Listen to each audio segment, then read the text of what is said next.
Empezó como un sonido imposible de desoír, el golpe de una firma resonando en aeropuertos. Un trazo de bolígrafo y un viernes cualquiera se convirtió en escala global. En algún punto del Atlántico, las señales del cinturón parpadearon sobre cabinas silenciosas y pasajeros de Irán, Irak, Libia, Somalia, Sudán, Siria y Yemen recorrieron sus noticias con incredulidad creciente. El mundo acababa de cambiar mientras estaban en el aire. El destino seguía siendo el mismo aeropuerto, la misma familia esperando con flores, la misma acreditación de congreso, contrato de trabajo o carta de admisión, pero el significado de admitido se había redefinido en tiempo real. Al principio la política se describió como una pausa, un reinicio, una revisión de quien se somete a controles y cómo. En el papel sonaba acotado y técnico. En el suelo se sentía como turbulencia sin hora estimada de llegada. Los mostradores de las aerolíneas se convirtieron en centros de confusión. Los agentes de puerta susurraban por teléfono buscando instrucciones que cambiaban de una hora a otra. Los términos legales se cruzaron con las cintas transportadoras y las filas de aduana. Personas que habían cumplido cada regla se encontraron en un laberinto sin mapa. Los 7 países no eran anónimos para quienes vieron su vida patas arriba. Irán significaba una diáspora de médicos, ingenieras y estudiantes con experimentos esperando el lunes por la mañana. Irak significaba intérpretes y fixe que vistieron uniforme estadounidense en zonas de guerra y ahora llevaban cartas de recomendación en el equipaje de mano. Libia significaba familias repartidas entre continentes con agendas coordinadas entre usos horarios. Somalia y Sudán significaban procesos exhaustivos de verificación, huellas y entrevistas sobre entrevistas. Siria significaba una palabra más grande que un lugar, refugiado. Yemen significaba un pasaporte sellado con supervivencia, un documento más frágil que el papel y más precioso que el oro. En aquellas primeras horas, las terminales se convirtieron en escenarios. Abogadas y abogados llegaron con portátiles y regletas, transformando mesas de patios de comida en bufetes de emergencia. Estudiantes tradujeron para desconocidos. Las familias levantaron carteles hechos a mano con nombres escritos con trazo cuidadoso. Los altavoces siguieron con sus anuncios, últimos llamados, números de cintas, como si nada extraño ocurriera, mientras una fila de momentos muy inusuales se formaba junto a los puestos de pasaportes. A algunas personas las acompañaron a cuartos pequeños donde el tiempo se hacía lento. Otras hicieron llamadas que iban directo al buzón. A otras las devolvieron por la misma manga por la que habían llegado, como si el vuelo se rebobinara. Las reglas eran un blanco móvil. Una hora parecía que las residentes permanentes estarían bien. A la siguiente, un memo sugería lo contrario. La gente comparaba capturas de pantalla como si fueran radares meteorológicos, tratando de predecir chubascos normativos a distancia. Incluso para quienes sí cruzaron, la bienvenida venía con preguntas más pesadas de lo habitual. ¿Por qué ese programa? ¿Por qué ese congreso? ¿Por qué ese país de nacimiento si llevas años viviendo en otro?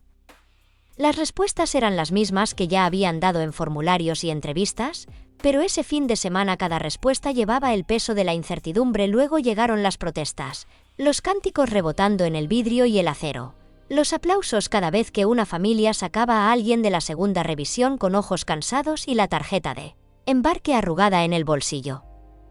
Se sumaron taxistas. Se sumaron abogadas y abogados fuera de turno.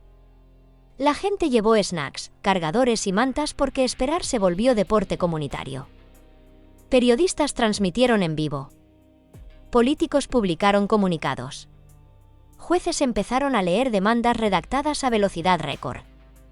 En los tribunales, palabras como legitimación, medidas cautelares y adecuación volaron más rápido que los carritos de equipaje sobre el suelo de la terminal. Detrás de los titulares había historias que no cabían en una sola foto. Una abuela con manos temblorosas sostenía un sobre con la visa que esperó durante años. Había memorizado las preguntas que podrían hacerle y practicado decir los nombres de sus nietos sin llorar. Había un ingeniero de una startup a quien su empresa prometió conservar el puesto pero no el calendario.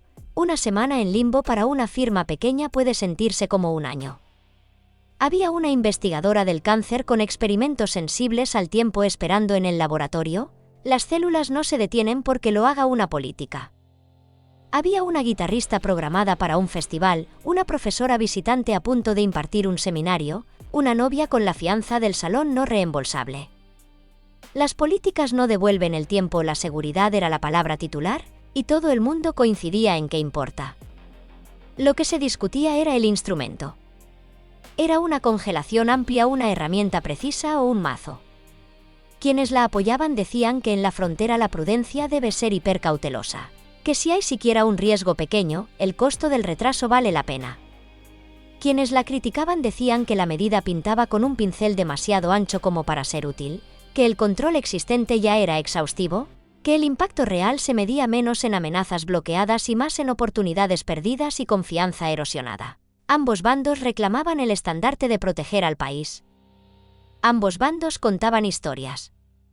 Unos contaban historias de escenarios extremos. Otros contaban historias de personas extraordinarias. También estaban las promesas de exenciones, válvulas de seguridad sobre el papel, pensadas para liberar presión en casos de emergencia médica, necesidad familiar urgente o interés nacional. En teoría, atraparían los casos límite que la política no podía prever. En la práctica, esa válvula se abrió rara, lenta, desigualmente. Solicitudes desaparecieron en buzones sin salida. La guía evolucionó como software parcheado en pleno vuelo. En un consulado una familia podía oír sí y en otro tal vez. La consistencia que la gente asocia con las fronteras, líneas sólidas, puntos de control claros, se reemplazó por la sensación de que el piso mismo podía moverse con las semanas y meses. La política mutó en versiones que cambiaban listas y excepciones. Irak, tras negociaciones y pasos adicionales de verificación, dejó de estar en la misma página. Versiones posteriores añadieron países alejados de los 7 originales en geografía y contexto político. Por un momento pareció menos una prohibición y más una constelación de restricciones a medida, cada una con sus notas al pie y letra pequeña. Pero para quien intenta planear la vida, la diferencia entre una regla amplia y un mosaico de reglas estrechas es académica. La pregunta diaria sigue igual: ¿puedo ir y, si voy, podré volver? Las universidades se adaptaron con mezcla de empatía y hojas de cálculo. Las oficinas internacionales ampliaron horarios. Los departamentos redactaron cartas certificando que sin ciertas colegas no podía avanzar la investigación. Profesoras rearmaron programas de clases sin asistentes docentes. Congresos subieron presentaciones remotas al escenario principal.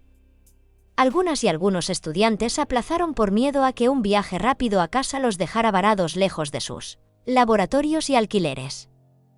Otras personas ni siquiera aplicaron, eligiendo países donde el reglamento parecía menos volátil. Una generación que creció con movilidad global aprendió vocabulario nuevo: contingencia, exención, excepción, tolerancia al riesgo. Las empresas hicieron las mismas cuentas con otros plazos. Recursos humanos recalibró cronogramas, sabiendo que una contratación retrasada en un equipo pequeño puede frenar todo un lanzamiento. Reclutadoras practicaron el arte de la tranquilidad y la ciencia de la honestidad: te queremos aquí, pero no podemos garantizar el calendario. Las startups sintieron cada semana perdida como un golpe directo a su pista de despegue. Las multinacionales movieron piezas en un ajedrez global, trasladando proyectos a oficinas con menor probabilidad de fricción. Para algunas, el costo de oportunidad fue visible en los trimestres. Para otras, apareció en formas más silenciosas, como un laboratorio que perdió una colaboración o un estudio de arquitectura que no pudo competir por falta de idiomas clave. Las familias aprendieron a planear alrededor de la incertidumbre. Las fiestas se convirtieron en cálculos. Abuelas y abuelos midieron la niñez de sus nietos en videollamadas. Parejas pospusieron bodas y luego las pospusieron otra vez, porque las invitaciones prometen y a veces las fronteras rompen promesas. Madres y padres primerizos ensayaron el momento de presentar el bebé a un lado de la familia que, de momento, solo existía en pantallas. Si las fronteras son líneas en mapas, también son relojes. Y esta política enseñó cuán despiadados pueden ser los relojes cuando las reglas interrumpen los hitos. El drama judicial culminó con un arco narrativo familiar en educación cívica y extraño en velocidad. Tribunales inferiores abrieron caminos estrechos y a veces amplios. escritos se actualizaron de noche y se entregaron antes del amanecer. En la última parada, el estrado más alto leyó los argumentos y avaló una versión posterior que enfatizaba la lógica país por país. El debate se desplazó de si puede existir una política así a qué forma debería tener y cómo medir su efectividad. Esa respuesta no arregló las vidas ya alteradas. Las políticas pueden ser legales y aún así costosas en maneras que las hojas de cálculo no capturan. Incluso mientras las reglas de viaje evolucionaban, la idea de las prohibiciones migró a otros rincones. Teléfonos en ciertos idiomas disparaban preguntas extra en los puntos de entrada. Las exportaciones tecnológicas enfrentaron nuevos muros. Contratos reescritos para excluir a determinados proveedores cambiaron las cadenas silenciosas que conectan países. Si las restricciones de viaje eran la punta visible de un iceberg, el hielo sumergido era una filosofía más amplia: construir amortiguadores de riesgo en cualquier canal por el que fluyan personas, dinero, mercancías o datos. Esa filosofía tiene inercia porque el mundo le da razones. Cada titular sobre un complot o una brecha agrega un ladrillo al muro, y los muros, una vez levantados, desarrollan su propia gravedad. Luego, con el relevo de poder, llegó una nueva proclama. Las prohibiciones se rescindieron. Se prometió revisar denegaciones y reabrir puertas. El anuncio aterrizó con alivio y también con realismo. Las filas de visas que se habían congelado se descongelarían, pero el deshielo lleva tiempo. Quienes habían tomado otros rumbos no siempre los deshicieron. Una graduada que eligió una universidad distinta ahora era una investigadora con laboratorio propio. Una empresa que movió un equipo al extranjero descubrió que, en realidad, podía trabajar desde cualquier lugar. Algunos daños sanan. Otros curan en cicatriz los 7 nombres: Irán, Irak, Libia, Somalia, Sudán, Siria, Yemen. Quedan como atajo mental para un momento en que la política tocó gente a gran escala. Los aeropuertos del mundo siempre han sido batidoras de lenguas y destinos, pero ese fin de semana se volvieron otra cosa: espejos. Un país se miró y discutió en voz alta quién puede acercarse y por qué. Las personas críticas vieron una política menos destinada a prevenir daño que a representar certeza. Quienes la apoyaron vieron un reinicio necesario en un entorno global donde las amenazas evolucionan más rápido que la burocracia. La verdad que ambas orillas suelen saltarse es que la claridad no es enemiga de la cautela. La transparencia fortalece la seguridad porque permite a la gente correcta prepararse. Si hay una lección que llevarse, es la diferencia entre velocidad y prisa. La velocidad es un plan ensayado, una lista verificada, un mensaje redactado para quienes deberán aplicarlo bajo presión. La prisa es un trazo seguido de una carrera. La velocidad es llamar a cada gran aerolínea 2 días antes, un módulo de capacitación para cada agente de puerta, una línea directa para casos límite, una base de datos lista para capturar excepciones que salven familias de angustias innecesarias. La prisa es confiar en que todos lo descifrarán sobre la marcha. El costo de la prisa se paga en horas tomadas de vidas ordinarias, horas que suman funerales perdidos, bodas perdidas, primeros días de trabajo o de clase perdidos. Esas horas no aparecen en los análisis costo-beneficio, pero son la moneda de la confianza. Imagina, por un momento, un guión distinto para esa noche. La misma cautela sobre seguridad, la misma seriedad sobre la verificación, pero envuelta en una implementación que respete la logística de la realidad. Avisos salen a aerolíneas, aeropuertos y consulados con fecha de inicio clara. Quienes ya van en vuelo se procesan bajo las reglas antiguas para evitar cambios a media travesía.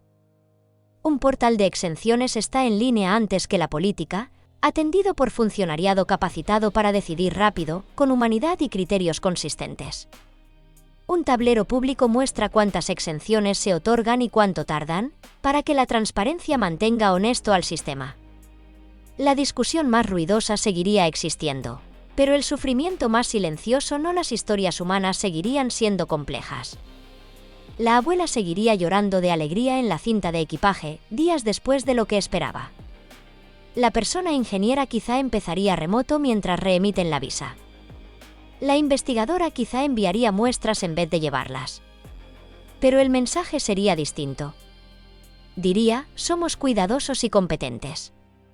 Nos tomamos la seguridad en serio y también tu tiempo. Controlamos la frontera y controlamos el despliegue.